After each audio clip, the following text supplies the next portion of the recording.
This show is brought to you by our patrons at patreon.com/ElderScrollsLorecast.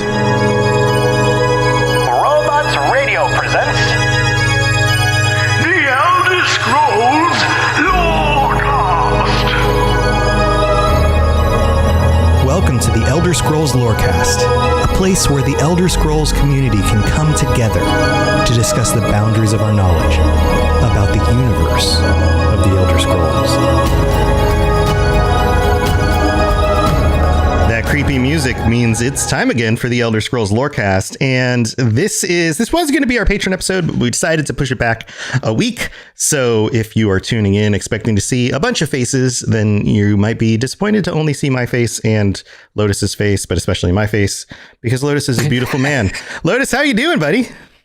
I like how we're just going very complimentary. Last time it was like something weird about I probably smell nice, even though I smell like lice. All right, smell nice, even though I was very hot. I don't know. It's very kind of you. You're welcome. It's real. I don't think that there's enough just a kindness between men. You know, not non-homoerotic, just like dudes being nice to each other, giving each other hugs. Being nice to each other, yeah, instead of us just immediately attacking each other. Yeah, I think I hear that. I think we need to bond a little bit better as dudes, and just kind of embrace the whole being nice to each other. Sometimes you give each other a hug. Sometimes Boromir dies and you got to kiss him on the head and tell him, "Rest well, son of Gondor," and it's just part of what you do because you're just a dude and he's a dude and you fought together, It's just how it goes. And in honor of Mid-Year Mayhem, we're all on the same Ebonheart Pact side anyways. That's right. And if you're not on the Ebonheart Pact side, then what are you doing? What are you doing with your life? Red Diamond Courier, what are you doing? Red Diamond Courier, what are you doing with your life? All right, so enough with the inside jokes. Holy crap. Welcome to the show. Guys, we are wrapping up. I'm your host, Tom of Robots. I don't think I said that, but if this is your first episode, thank you for tuning in. This is the Elder Scrolls Lorecast, and we've been working our way through the Divines. We are up now to Xenathar, or at least down to, I guess, bottom of the alphabet, Xenathar. We're going to wrap up the Divines this week, and it looks like next month we're gonna have to come up with some new topics to talk about. So we're gonna be brainstorming some things. If there are things that we haven't covered or things that you would like us to cover more, because we definitely haven't covered everything. There's plenty more to cover. But if there's specific topics that you would be interested in us covering, please let us know. And the best way to do that is either on Twitter, or on Discord, jumping in the Discord channel and just kind of sharing, hey, I've always wondered about this. Can you cover it a little bit more? But let's dive into Xenathar, Lotus. So as usual, we're pulling some information from the UESP. It's a wonderful source of consolidated knowledge, but of course they have references to all the different places where they've pulled that knowledge from. So you can always dig back into the sources. And according to this article, it says, Zenithar, the god of work and commerce, the provider of our ease, is one of the divines. The trader god is frequently seen as the same deity as the Bosmeri god Zen. Bosmeri god Zen. In the Empire, however, Zenithar is considered a more cultivated god of merchants and middle nobility, being the deity of wealth, labor, commerce, and communication. Do you have any thoughts on this yet? Because it's dividing it up here between the Bosmeri god Zen and, of course, and we've dealt with this a lot. Usually the names are similar between the two cultures because they have similar root origins, but the cultures, of course, see them a little bit differently because the cultures value things differently. Sure. Xenothar, it's kind of funny. Xenothar, as we'll go into, it's kind of, in the grand scheme of things, much less involved. Xenothar is much more straightforward. It is kind of just like a more specialized realm than I feel some of the others, as we'll go into, which as a result kind of makes it less elaborate because it's like, commerce, mercantile, the god of basically being middle class, which is man, why don't we have one of those? Right. The middle class could sure use one of those lately. But as somebody, who is not part of the wealthy elite or whatever, it's kind of pretty relatable because it's at least covering or aiming to cover a much broader spectrum of you're not part of the nobility. And I mean, back in medieval times, which Elder Scrolls generally kind of mimics medieval times with different cultures and stuff like that, but time period wise, medieval times, peasantry and merchants, I mean, unless you were destitute and a beggar, peasants and merchants were your middle class. So the majority of Tamriel, I would assume, would actually fall into the category of somebody who would probably relate to Xenathar as a whole, one would think. Yeah, I would imagine that they are the majority of the. I mean, basically, it's the working class, right? It's the working class. In a medieval system, you have serfs, and then you have lords. And if you're a lord or higher, you are part of the aristocracy. You are a landowner. Anyone else is a serf, and the only people below that are the absolutely destitute, insane, the forgotten, the diseased, the people like the dregs of society that nobody else wants to spend any time with. The extreme criminals, the people that basically get kicked out of society. But for the majority of a medieval system, you're a serf. And up until the time of the Renaissance, you have mostly that's the way the European caste system was built out.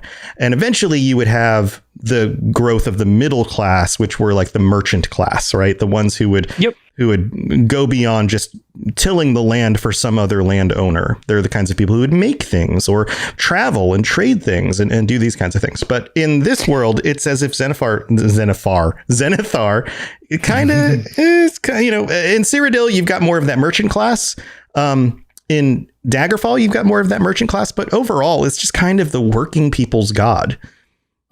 Right. And I mean, generally, we've been trying to bring up, I actually don't know where my little statue is. The last couple of times we've done a picture, but this one's really simple with the shrine and or Xenothar's, kind of emblem, symbol, whatever you want to call it. Anvil. Yeah. Yeah, it's an anvil. Like, there's not much more working class than like an anvil, because that's where your blacksmith does his crafting, which will then provide weaponry or tools to those also in the working class. So it's just like, it's kind of an all-encompassing thing to have an anvil represent Xenathar. So yeah, totally. The creation of things that get sold, and then the sales of those things. Yeah. So it would make sense. Exactly. Yep. Yeah. So there you go. So the article goes on and says he has strong ties to Cyrodiil and High Rock, which makes sense, right? The Cyrodiilians, the Daggerfall area, High Rock. The introduction of the worship of Xenothar was largely tolerated in Hammerfell due to his similarities to a Yakudan agricultural deity. And we can go ahead and talk about this, because there was a question that came up last week when we were talking about Stendarr, and notice we jumped over Talos. So we'll get back to Talos, because that's a much bigger topic. Zet is the Yakudan god of farms. Yakudan god of agriculture renounced his father after the world was created, which is why Tall Papa makes it so hard to grow food. Freaking, it's never easy to grow food, now is it? He is the father of Zeki. He forsakes the land of Hughes Bane, preventing most food from growing there. So he doesn't like Hughes Bane very much, which is interesting because it's not called Zet's Bane. It's called Hughes Bane. Hughes Bane. Yeah. Right. So, so that's Zet, the god of farms. And you can see that farming would be a part of that production class, that labor class. So that's where the connection comes from. Yep. We could talk a little bit about the Zun, the Nordic god that is associated with Xenathar. And Zun is the Nordic god of trials against adversity. He died defending shore from foreign gods. So he was one of the two that did that. So he's the brother of Stune. That's why their names are similar. And that's the connection to Stendarr, Xenathar, Stune and T'Sun. They were both shield thanes of Thor. These both worked together in that Nordic pantheon and were connected very much to Shor or Lorkhan. So you've got all of that connecting and being similar. That's kind of where the similarity falls, I guess, ends for me. Like, I don't Master of Trials. I guess being a laborer is a trial is the connection. I'm not really sure how that associates well with Xenathar, but yeah, sometimes you have these cultural changes where you just kind of grab a god that's similar and then you just kind of fill the slot. So sure, which I guess, kind of quickly jumping over on the idea of things sort of relating, but also are you kind of making the piece fit more than the piece is fitting necessarily? Yeah. Who's to say how it all gets started? Zen, that we were mentioned with the Bosmiri, it's in Bosmiri, it's the god of toil, vengeance, agriculture, and payment in kind. So there's some connection there. Mm-hmm. What with agriculture? Okay, you're working class. God of toil is a strange thing to have, but again, you're doing labor, which theoretically you could be toiling in the fields or whatever. Yeah, those are connected. Exactly. It's labor. Yeah. And then vengeance is a little out there. That's like, okay, well, there's to what we've discussed with other gods. Vengeance kind of just gets added in. It's like, all right, well, that's a little different than the previous working class idea. And then payment in kind, actually, that almost seems like a mix between vengeance and the potential to have it be, honest pay for honest work, or at the same time, an eye for an eye. You could look at it both ways. Payment in kind. So, I would imagine that is, a fair trade, right? That's the equivalent of fair trade. Madigan, thank you so much for the raid. Madigan just jumped in here with a bunch of people from his stream. If you guys don't know Madigan, you should go check out his stream. He is the only Snow Khajiit, and last of his kind. So you should go check out his streams. Madigan, thank you for joining us, everybody. Welcome. We're in the middle of the Elder Scrolls Lorecast talking about Xenathar, finishing up our divines. So you're welcome to stay and chat with us. We're going through some of the connections here. So yeah, the idea of Zen, of the Bosmiri representing toil and payment in kind, it's almost like these are analogous words to simply, what was the word? Toil is the same as, what was the other word? We just said it. Falling out of my brain. Agriculture? Basically hard work, right? Hard work. Oh, yeah. I thought you were talking about the individual things he accounted for. Yeah, hard work, an honest living type of deal. Right, an honest living type of deal. And then payment in kind is trade. It's like they're just the words that culture would use more likely. Seems to be, and they're very, very close together. I don't know. I'm losing words as I try to describe this, but I know makes sense to me. Yeah, exactly. There is a connection there, which was kind of the point of referencing Zen a bit more. Was it's another one of these situations where a culture has a lot of similar traits to the god they're related to, but at the same time, there's also a couple differences in there which could relate to that specific culture in and of themselves. The Bosmiri have some interesting and rather unique cultural differences from many of the other races in Tamriel. So as a result, their little twist seems to be almost the vengeance side of things added into the honest middle class working situation as well. Right. So let's move on with the Xenathar side of this, because that's kind of the core part that we're most familiar with. The introduction of the worship of Xenothar was largely tolerated in Hammerfell. I mentioned this due to the similarities to the Yakudan deity. His worshippers say that despite his mysterious origins, Xenothar is the god, quote, that will always win. His priests teach that the path to peace and prosperity is through earnest work and honest profit, not through war, bloodshed, and theft. And I think this is particularly interesting because of the saying that the only winners of war are the people who are kind of behind the war and fund it.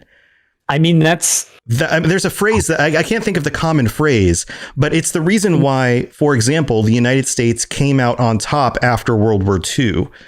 If you study things about history, you learn that the United States going into World War I was was kind of laughed at on the world stage. They're like, okay, there's a bunch of cowboys. They had a civil war. What are they going to do during World War I? And we stood up and did our thing, right? And so that gained some respect. By World War II, we tried to stay out of it. We came in a few years later, and we helped the Allies win. We created a lot of we sent in a lot of soldiers. We created a lot of vehicles and, machines of war. And we really held our place in it, especially with things like paratroopers and technology. And when it came to creating the nuclear bombs and these kinds of things. But so much of what the United States did before and then even during the war was manufacture and sell products to the countries that were going to war. And so the real winners of a conflict like that were the merchants, the people who were making and selling things rather than the people who were actually fighting in the war. So correct. I have a feeling that this is connected to that kind of philosophy. Not directly related to the straight up World War II thing, although depending upon your takes on things, it's fine. But in the grand scheme of things, when you have related to Elder Scrolls Online, because it's the most recent current running Elder Scrolls game we have, really, other than the spin-offs like on phone, you've got the Three Banners War. Theoretically, Xenathar would be coming out, or the idea of Xenothar's, influence would be coming out best, because whichever of the merchants supplying their siege weapons, gear, equipment, similar scenario, without even necessarily making it a malicious thing, although you can add in the vengeance thing if you'd like from Zen, but that's not really what I'm going for. It becomes a thing of those merchants, for better or worse, are profiteering. They're war profiteering from this situation because their direct benefit comes from this war carrying on because their goods will be in demand as long as there's reason to make them. You don't need to make armor and weapons if everybody's at peace. However, business is booming if you have a three-banner war where all these sides are just constantly in chaos in the middle. You got to have supplies if you're going to keep doing it. So right. So it's interesting because although Xenathar is not necessarily for war and bloodshed and theft, there's definitely the side of like, well, you can still prosper from it because it's going to happen anyway.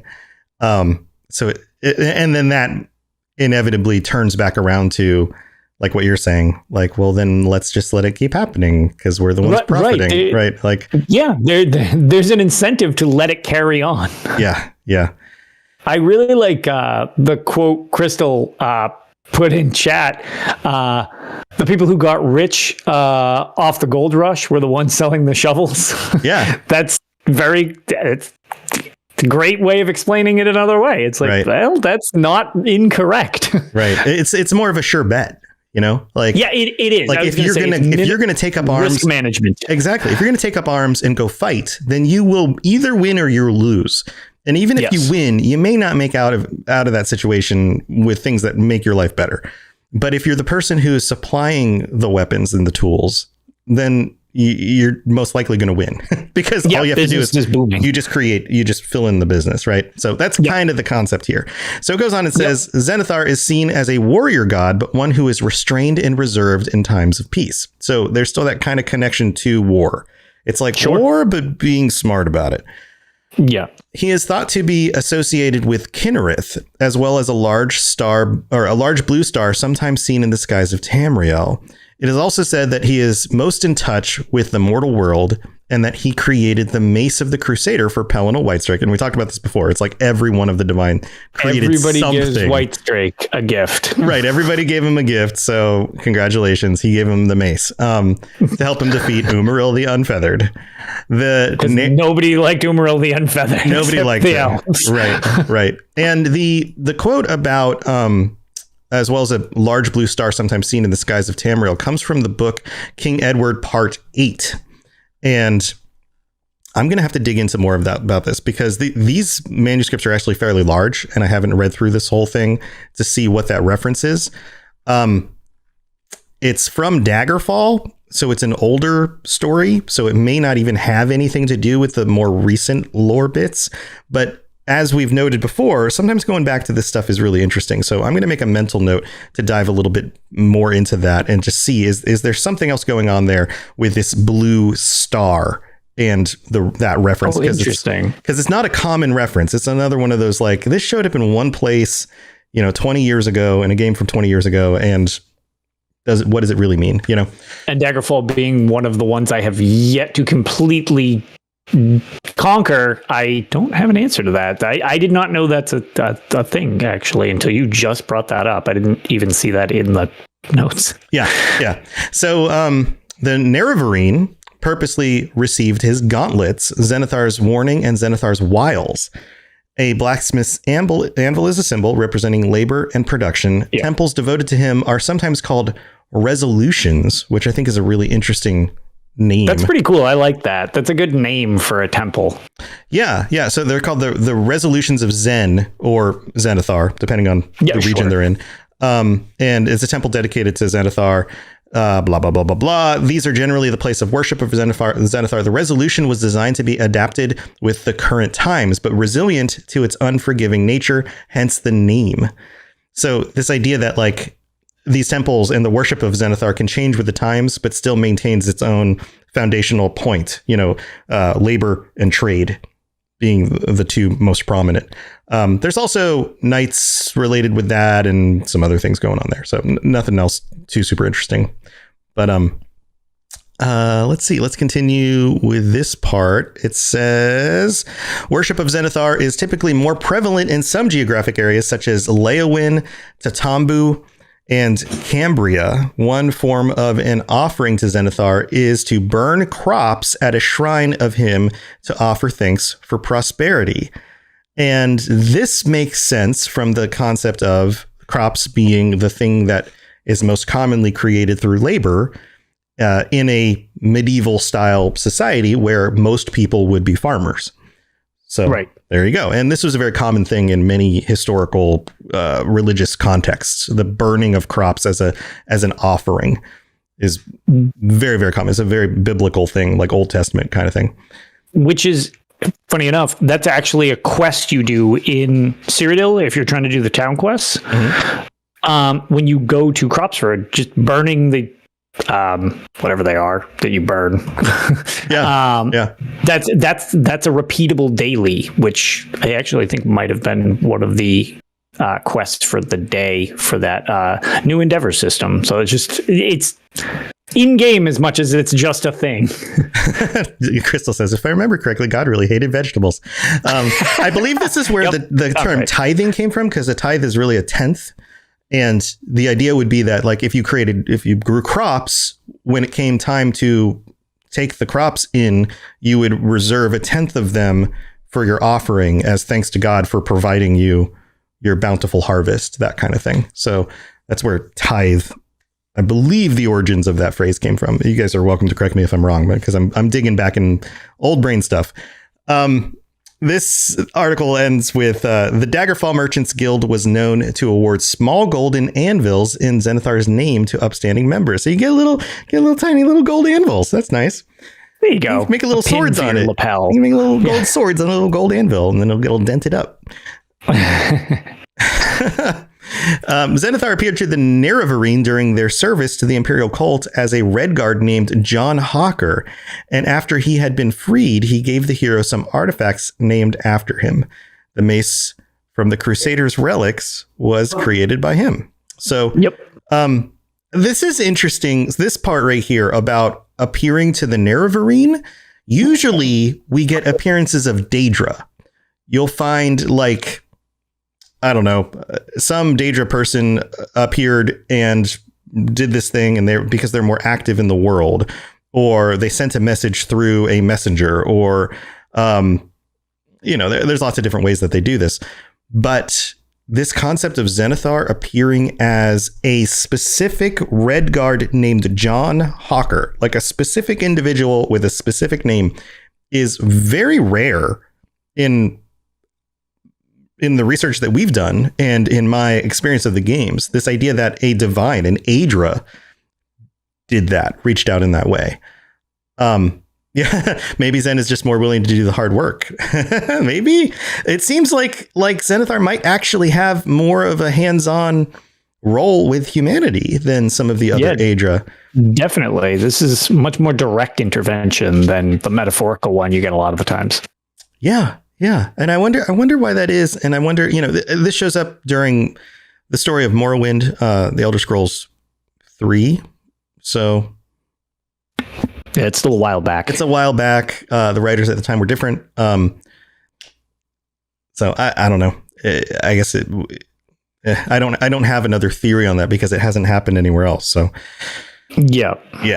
All right. Well, tell you what, we've got some artifacts to talk about, and I want to pick Lotus's brain about the big event going on at ESO right now. So we're going to go thank our patrons, and we'll be back in just a second.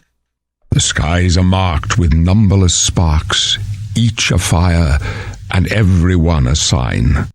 Patrons, you guys are amazing. Thank you so much for supporting this show and the work that we do, the product that we create. You're amazing. You guys, holy moly. We are hoping to do our patron episode. We have, it's always funny to me. We have 6 people who are tier 4 or higher, and trying to get everyone together to do an episode is always a little bit tricky because it's like they're happy to support the show, but like, maybe if they can make it in chat, then we'll make it in chat. If not, that's cool. So hopefully we can get everyone together on Thursday next week.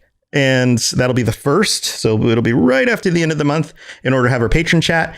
So get ready for that. That's coming down the way. But thank you to everybody who supports the show. Thank you especially to Ethan J. He is our Akatosh or Lorcan. I'm still not sure which.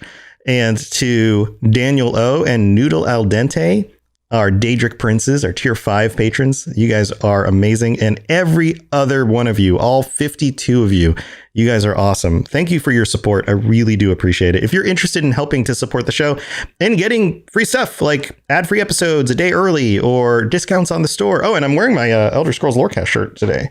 I've got a green one. And this is one of the old ones. I don't think these are around it. I think it's the newer design. Yeah, I was going to say that's like the original one. Those are the original ones. Those are gone. These are OG, and on the store right now, we still have the year 2 design, which I need to update soon. It's been about halfway through the year now. I need to make sure that I've got the year 3 design on there for anybody who wants it. And then the year 2 design is going to go bye-bye. So if anyone wants to grab that, that'll be leaving the store in a little bit. But yeah, thank you. Thank you to everyone for your support. Patreon.com/Elder Scrolls Lorecast. And let's get on with the rest of our show.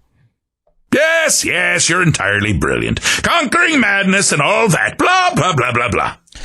Blah, blah, blah, blah, blah. All right. Let's talk about this Mace thing that Xenathar created. The Mace of the Crusader, also known as the Mace of Xenathar. Maybe we should talk like this the rest of the episode.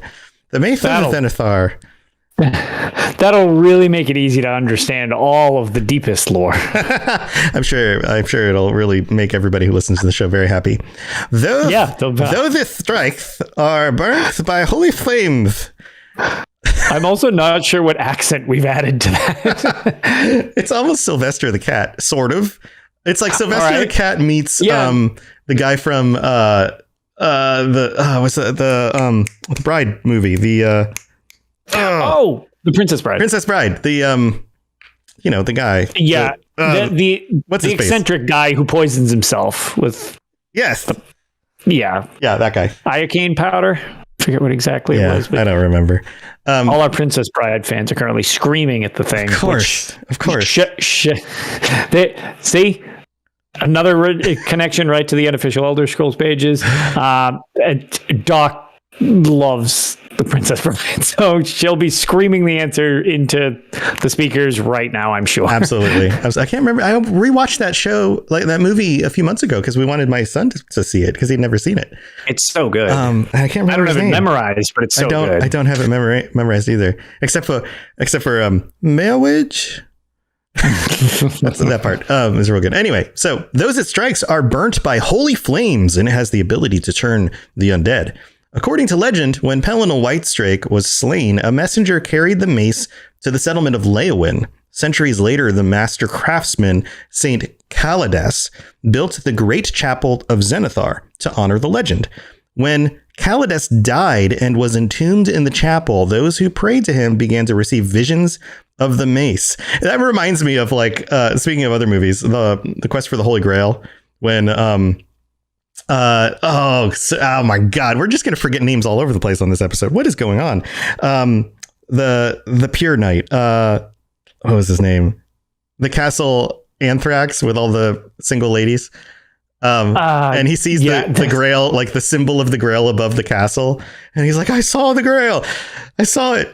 It wasn't Sir Robin. And it wasn't Sir Robin. It was Percival. No, it was that his name? I don't know. You guys are gonna be going at your radius, but yeah, he saw the sign of the Grail above the castle.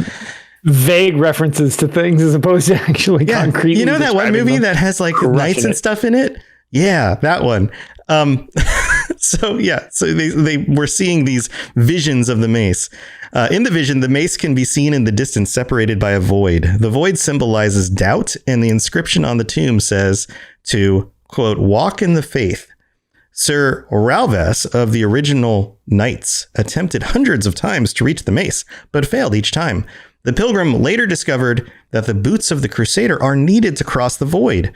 Xenathar has close ties to Kinnereth. A craftsman needs to take the resources from the natural world.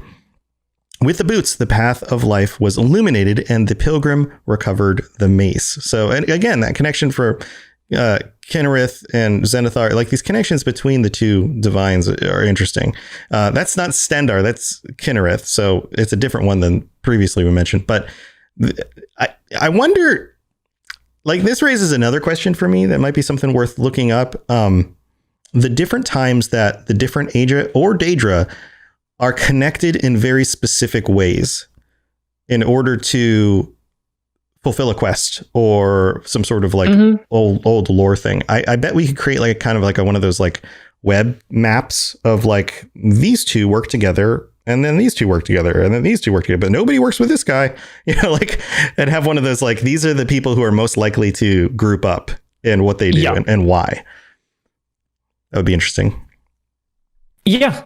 Some of the parallels to why, well, same situation, you know, sometimes you get weird pairings based on something that's happening in the real world that normally wouldn't be a situation you would expect two to be paired by. So given that these entities have been around for so long, it's curious if something, you know, thousands of years ago linked them together, and then it's just kind of been like, oh, well, they were linked because of this, and maybe it's not even so much a carried forward thing, but it's a thing that people remember from a time they were linked or something like that. That's also something that I've been curious about, because some of them seem less relevant than others at certain points when it's like, really, those two still have like a connection, whereas some are a little more, you know, when you have like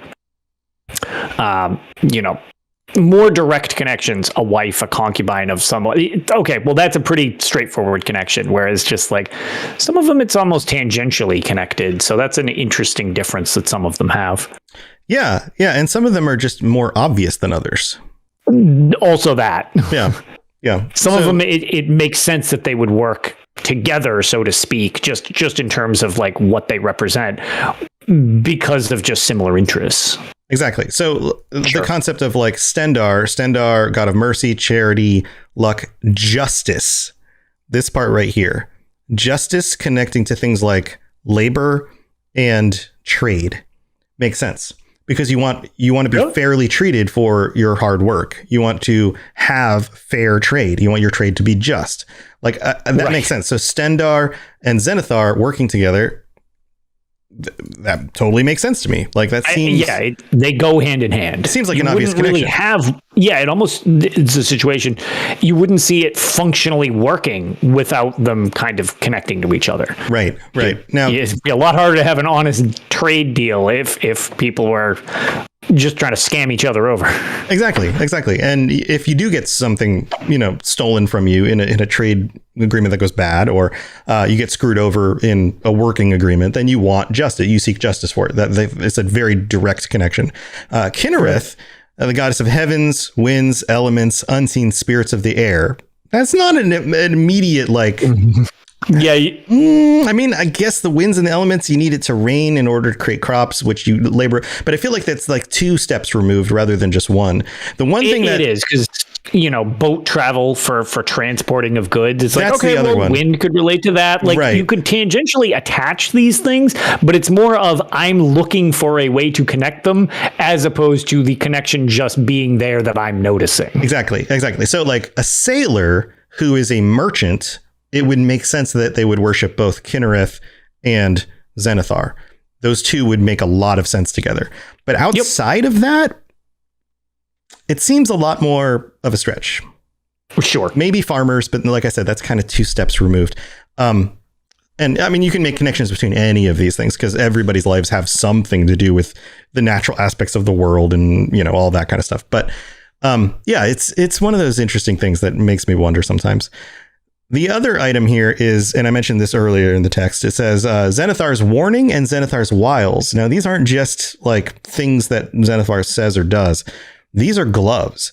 So Zenithar's warning and Zenithar's wiles are a pair of gloves that have magical effects such as reducing an adversary's ability and willingness to fight and increasing people's disposition towards the wearer, which I think is pretty cool because, as we know, he's a warrior, but he's a smart warrior. So the idea of like, if you can win a battle without ever having to raise a fist and just get somebody to stop fighting you, then maybe you win. Or right. The idea is to work smarter, not harder in his case. Exactly. So that's where these make a lot of sense. So I think Xenothar's a smart one. I think I like Xenathar and stands out a bit differently than some of these other Aedra, in my opinion. Yeah. And the other, just before we like kind of close things up, since I'm more game oriented and I like learning the lore that I don't know or expanding on what I do know, one thing that I definitely wanted to bring up just because it's very relevant to the new chapter in Elder Scrolls Online Blackwood that just launched. If you do own it, you would need to own the chapter. But if you have the chapter and have not been to Leyawind yet, as we had mentioned, strong connections in Leyawind and there being, the chapels throughout the region and stuff like that. The Great Chapel in Leyawind, the reason I bring it up, other than it's directly a chapel to Xenathar, in game, if you stand in town, I can't recommend enough, if you like the concept of like ambiance to things, the bells in the tower when you're just in Leyawind, when the Great Chapel sets them off. I don't know the exact timing that they're on. It's probably supposed to be hourly in game, but I'm not sure how that relates. They sound so cool. They did such a good job making them ring throughout the city, and they get like louder and softer based on how close you are in proximity to the actual chapel. Interesting. I haven't paid that much attention to them. I'll have to walk around. Strong recommendation. I know a lot of people, when they've seen it, they're like, what is that? I'm like, it's the chapel. It's so awesome. It sounds so great. So I definitely recommend it. If you haven't seen them, go to Leyawind. You can't miss the chapel. It's enormous. And just wait outside for a little while. They go off pretty frequently, but they're really, really pretty to listen to. Very cool. Yeah, I'll have to do that next time I jump in the game. That sounds really cool. So yeah, that's Xenothar. Let's talk a little bit about what's going on right now with ESO. This is your favorite event, right? It is my favorite event. It's my favorite event, and it's a lot of people's not favorite event. But it just depends. It depends on what you play the game for, right? Exactly. But it is the PvP event, Mid-Year Mayhem, which we originally were thinking like, oh, what should we do something that relates to it? And we realized we already did. Pelennor Whitestrake is kind of the, main dude that gets talked about during the yes, and this is kind of his event, so to speak, where it's a commemoration of him cutting a bloody swath across Tamriel, him being a violent racist, smashing all the elf faces. Right, yeah. So good job, Pelennor. Good work. But if you don't know what Mid-Year Mayhem is, or if you don't play ESO or you're new to ESO, it is just a event that kind of encourages the PvP aspect, which is by far the least played aspect of the game. I mean, the community to the PvP side is still very large. Oh, and they're very intense about it too. They sure are, especially in those ESO live chats. But they double what you get is basically your PvP experience points are alliance points, which you can also get as a currency, so you can spend them. If you don't like PvP, now is the time to just jump in real quick to get any skills you might like out of those skill lines, because you will earn them twice as fast. Mm-hmm. So it's a great time to do that. There's also a lot more people who are not experienced because of that exact reason. So it's a little less intense if you don't already play PvP. You'll still run into people trucking you, yes. Because of them playing it a lot. But you'll also have a bigger pool of players in general, just because the population will go up so much. Don't worry if you die in PvP. It is totally not a big thing. People get worried about it. You can die as many times as you want. And from somebody who's played a lot of PvP, and I'm not the greatest at it, that's really not... You might still have fun with it. Like, I can't stress enough. Several of my friends, Promethean from, he hasn't been on as much recently because of school and real life, but Promethean last Mid-Year Mayhem got crowned Emperor. I've been crowned Emperor before. We're not even PvPers. We're not the Red Diamond Courier who actually go out of their way to live and breathe PvP. Mm. And you can still do so much if you're smart about it. Again, perfect connection to Zenithar. Work smarter, not harder. So right. There it is. So when it comes to jumping into this for somebody who is probably more like one of our listeners, somebody who likes to play through the story parts and really get the lore and the world and that kind of thing. Sure. Do you have any just tips for starting out? Let's say you have a character that's very PvE, and yes, maybe you're even 50, 160 CP, you've got some good gear for PvE stuff. You'd maybe do some dungeons, maybe even dabble in some trials. But you're going, okay, well, I've got all this stuff, but it's focused PvE. What would you recommend what is something very simple they could do in, 20, 30 minutes to get their character kind of ready for something that would work better for PvP to jump into the event? So surprisingly, and this will probably catch a lot of flack from people who actually play PvP.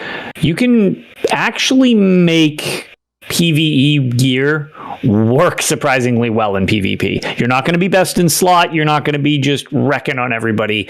But if you have a pretty solid build from different aspects, it's not like you're useless in the other game mode. And vice versa. If you bring your PvP gear into PvE, no, you're not going to be just trucking through vet hard modes and all that stuff, but you can go through dungeons just fine. It kind of works on the inverse. In fact, sometimes we go into battlegrounds all in our PvE gear and still either put up a good fight or we'll win outright. So It's not the end of the world. It's really just a matchup against who you're against. The biggest thing I always tell people is it might not be for you, but there's really no drawback to giving it a shot and see if you like it. Mm-hmm. If you're just trying to do quests and stuff like that, now is probably because Cyrodiil has a lot, and Imperial City has a lot of PvE questing you can do in the PvE zone. That's true. Or in the PvP zone, sorry. Which is really cool. It's problematic, obviously, if people are camping those quest zones to try to gank you or something like that, which fancy word for, jump you when you're not paying attention. Fancy word. But at the same time, it's there most of the other time. All of the other time. So you can always go back later to do it. During this event, one of the easiest things to do, and it give you a good feel for it, most people in zone chat will be trying to organize these big things. And it's fine if you don't understand where the direction is or any of that stuff. I've led plenty, and I've just been in groups. I prefer not to lead groups. It's a lot of work. Sure. But my best suggestion to get your feet wet in the event, if it's something you have interest in, is put looking for group in zone chat. Type an X up in zone chat. A lot of times they'll be asking, is anybody looking for a group? If you can do something to support people, have some heals, make yourself really durable so that you can just kind of soak damage. That is more helpful than many people realize in PvP, being new to PvP. That can actually help quite a bit. Even if, say, you generally aren't a healer, but you can slap on a bar a resto staff and heal some people. People will appreciate that, especially if you can throw down some purges for everybody or a siege shield or something like that. These are all skills that you don't need to specify into to be half decent at. And you'll get picked up by a big group. When you're picked up by a big group, they're going to have their focus. They'll likely be focusing with multiple different groups. Follow Crown. Crown will be the person in the lead. Whoever is leading the group will have a little crown on the map. Follow them around. That's literally what you're going to want to do. Nobody's ever going to get mad at you for following Crown because it keeps you focused. It keeps you together. And then throw down siege equipment. They hand it out like candy. The ballistas and trebuchets and all that stuff. And if you don't know what to do and you don't want to be on voice chat, totally fine. Watch what the group of people is doing. Just follow suit. People love it when random players join their group and just follow with what they're doing and help out. And as a result of doing that, when you're capturing keeps or killing enemies, you will get a crap ton of AP during this event and level up your own skills. You get rewards from the event. You can actually have a good time with it, even if PvP isn't your thing. Yeah. And you don't need to be good at it to support your team. Sure. Yeah. Follow the team, support the team. And if you have a build that's way more high DPS, low survivability, then swap out some skills. Give yourself some more survivability or more abilities to buff people around you and kind of be a team player. And then I have a feeling if you follow everyone around for a while too, you're going to catch more of like the ebb and flow of the combat. You're going to catch more about like, okay, this is why we're going to this area first. This is why we're forcing this. That's how I learned all those years ago. Yeah, because the people leading the group are going to know that stuff, and you'll pick it up just by following along. So yeah, that's some great advice. I think that's a really good place for people to start.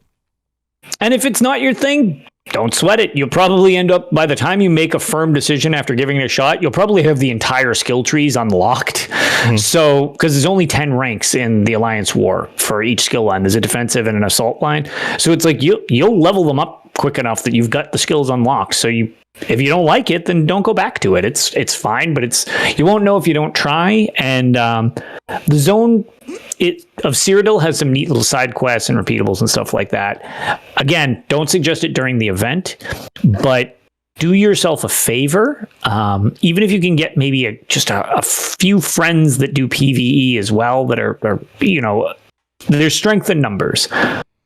Try your best if you can. Don't sleep on the Imperial City main quest line. You start it in the safe zone of your alliance, and it involves someone called the Drake of Blades. It is one of the best / most overlooked, underappreciated quests in Elder Scrolls Online because it is in a PvP zone. It is so good, though. Definitely recommend. Yeah, it's kind of like the hidden part of the game. It's a hidden jewel, 100%. Yeah. It really is. Most people are barely even aware it exists, let alone how good it is. Right. And it came out a while ago at this point. So sure did. It was the first DLC added to the game, actually, if you don't count Craglorn. Yeah, man. Well, cool. Some good advice. Well, thanks for joining me again. And sure, my pleasure. Patrons, hopefully we'll get some of you guys able to join us next week. It'll be the 1st, so that'll be the Thursday the 1st at 9 p.m. Eastern on twitch.tv/robotsradio. So hopefully we'll be able to do that. If we can't do a patron episode, then we'll figure out another time to do it. But please chime in if you're one of the tier 4 or higher patrons. And if there's something that we can do to help you match your schedule a little bit better, then we'll try to do that as well. Lotus, you have anything else going on you want to share before we head out? Not really. Just from my perspective, if you ever need to get a hold of me, I'm on Twitter and Twitch and Discord, I guess, as well as Lotus of Doom. I stream when I can, and we'll be recording ideally Tales of Tamriel again this weekend. Probably delving into Mid-Year Mayhem in depth with the three of us. But other than that, no, just kind of enjoying the new expansion and not enjoying playing Battlespire still. Well, good, I guess. 50% good. 50% good. And good for your people who like watching you suffer on stream. So everybody seems to really enjoy that, and that's why I'm happy to continue. Yeah, that's great. That's good. let's see. I've got all my stuff going on. robotsradio.net for all the shows on the network. The Mass Effect Lorecast has just taken off. It's doing an amazing job. People seem to really be loving it. We're getting a really positive response. I guess this is the way I should say that. We're doing such a good job on that show. I'm so great. I'm so wonderful. But we had a better than expected response. I guess I should say that. Lots of really positive reviews, lots of people listening. And if you're into Mass Effect and want to know more about the lore of that universe, because you're jumping into the Legendary Edition, or you're excited about Mass Effect 4 whenever that comes out, then you're welcome to go check that out. That happens on Sunday nights at 10:30 p.m. Eastern. So you're welcome to join us live for that as well. And then we just launched, we're only two episodes in weapons. We're talking about PvP on all of the weapons. Yep. Episodes into the Witcher Lorecast, which is on Monday nights at 9 p.m. Eastern, right before the Xbox Game Pass show. So what I've been doing is I'm trying to set up shows most of the nights during the week so that regardless of, what's going on, you can just kind of check out the channel after 9 p.m. Eastern, and there might be something going on. Most of the time it'll be podcasts and probably lore about games that you're probably familiar with, or maybe even a game stream. So come on by, follow the channel, Robots Radio on Twitch, and stop in, check out, see what kinds of shows there are, because I'm sure there's something for everybody at this point. So thanks everyone for tuning in. Thanks for being here again, Lotus and chat. My pleasure. Good to see you guys. We have the Dungeons and Dragons Lorecast coming up next, so stay tuned for that and don't go anywhere. I will be back in about 20 minutes and we'll see you then. All right, Lotus, see you later. Bye everybody. Thanks for listening to the Elder Scrolls Lorecast. If you have something you'd like to contribute to the show, please reach out to us at elderscrollslorecast@gmail.com or on Twitter at ESO Lorecast. I really appreciate you listening, and I'd love to hear from you soon. You've been listening to a Robots Radio podcast. Smart shows for interesting people. Check out all the shows at robotsradio.net.